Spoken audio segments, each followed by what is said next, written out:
എന്തുകൊണ്ടാണ് 6 മാസം തികയുന്നത് വരെ മുലപ്പാൽ മാത്രമേ കൊടുക്കാവൂ എന്ന് പറയാൻ കാരണം? ഒന്ന്, 6 മാസം വരെയുള്ള വളർച്ചയ്ക്ക് കുട്ടിക്ക് അമ്മയുടെ മുലപ്പാൽ തന്നെ ധാരാളമാണ്.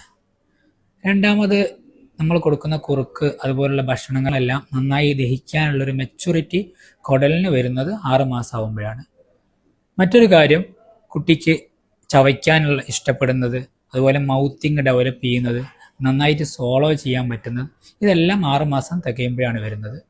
6 മാസത്തിന് മുമ്പ് ഇത് കൊടുക്കുമ്പോൾ ഇതൊന്നും ഡെവലപ്പ് ചെയ്യാതെയാണ് നമ്മൾ കൊടുക്കുന്നത് ഓർക്കുക.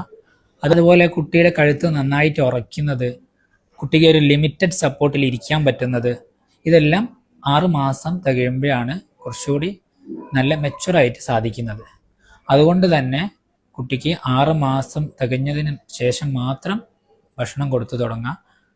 ഭക്ഷണം കൊടുക്കുന്നതിനെ കുറിച്ചിട്ടും അതിൽ ശ്രദ്ധിക്കേണ്ട കാര്യങ്ങളെല്ലാം വരുന്ന വീഡിയോകളിൽ പറയാമെന്ന് പ്രതീക്ഷിക്കുന്നു.